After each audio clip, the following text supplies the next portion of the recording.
चौधरी दिगंबर जाट समुदाय से हैं।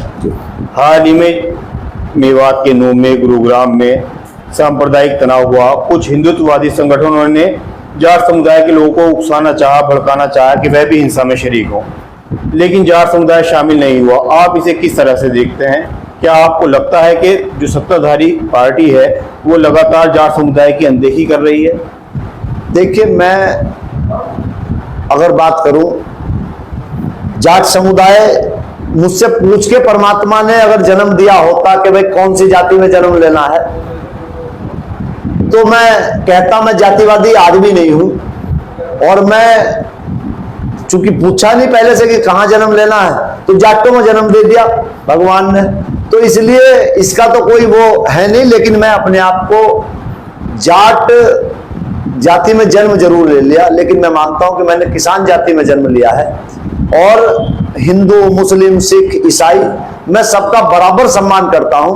और मैं मानता हूं कि हम सब इंसान हैं और इंसानियत का सम्मान करना चाहिए। और इस तरह की बातों से, ये सब राजनीतिक फंडे होते हैं, इस तरह के चीजों से एक सभ्य समाज को बचना चाहिए।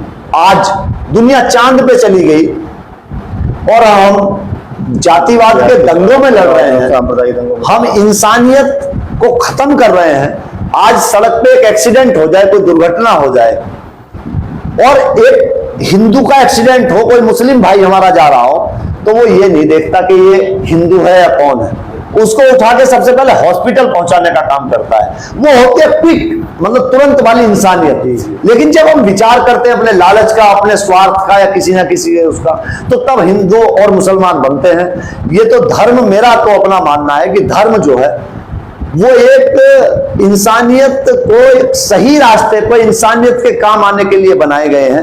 वो एक रास्ता है, एक सीढ़ी है हमारी जीवन जीने की, एक कला सिखाती है। हिंदू मुस्लिम को अगर एक तरफ रख दिया जाए, इस मुद्दे को छोड़ दिया जाए, तो अभी पिछले हाल फिलहाल जो पीछे जाट आंदोलन हुए, उसमें सरकार में और जाटों के बीच में काफी तनाव रहा। तो क्या आप मानते हैं कि मौजूदा सरकार जाटों के खिलाफ काम कर रही है या जाट उससे नाराज हैं? देखिए, सरकारें चाहती हैं, राजनीतिक लोग चाहते हैं ये बात कि जाति और धर्म, क्योंकि आज भी मैंने अभी जैसा कहा कि दुनिया चांद पे चली गई, आज भी जाति और धर्म के आधार पे ही हम वोट देते हैं। आज भी हम लालच में वोट देते हैं। तो जब सरकार अगर बनानी है किसी को, तो वो जातियों में तोड़ेगी आपको, वो धर्म में तोड़ेगी आपको। तो जाति और धर्म से ऊपर उठकर हमको सही लोगों का चुनाव करना चाहिए। जिस दिन आपने सही लोगों का चुनाव करना शुरू कर दिया, उस दिन ये जाति और धर्म की बात करना शुरू कर देंगे, विकास की बात करना शुरू कर देंगे।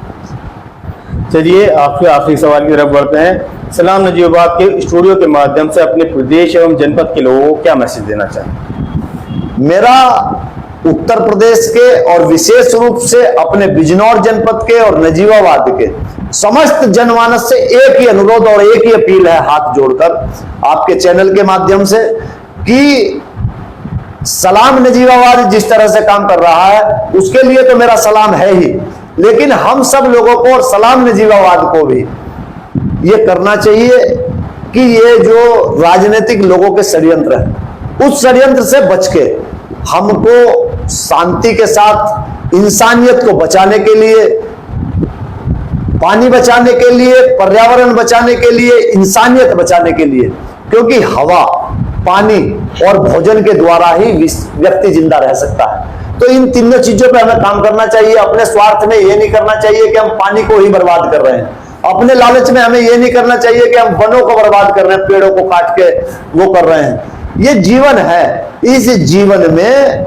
सुख सुविधाएं जितनी ज्यादा आप लोगे उतनी ही आपकी आवश्यकताएं बढ़ेंगी। मरने के बाद, जब आप मरने का समय आएगा, केवल एक कमरा और 2 बच्चे छोड़ के जाओगे, तो सबको इंसानियत जिंदा रखनी चाहिए और इंसानियत के लिए काम करना चाहिए और सच्चाई के लिए संघर्ष करना चाहिए। जो गलत लोग हैं उनसे डरना नहीं चाहिए, क्योंकि वो बड़ी ताकतें, पैसा उनके पास हो सकता है लेकिन आत्मबल उनके पास नहीं हो सकता। तो ऐसे इंसान हम सबको बनना चाहिए कि ताकि हम गलत लोगों से संघर्ष कर सकें। आप सभी का बहुत बहुत धन्यवाद, बहुत बहुत आभार, आपने मुझे बुलाया, इसके लिए आपका बहुत। नाज़रीन, ये थे हमारे साथ चौधरी दिगंबर सिंह, जिन्होंने हमारे सवालों का बहुत ही बेबाक तरीके से जवाब दिया। आज का प्रोग्राम को हम यही समाप्त करते हैं। अगला जो प्रोग्राम होगा उसके बारे में आपको इत्तला दे दी जाएगी। तब तक के लिए धन्यवाद। सभी ताज़ा खबरों से जुड़े रहने के लिए हमारे चैनल सलाम नजीबाबाद को सब्सक्राइब करें और बेल आइकन पर क्लिक करें।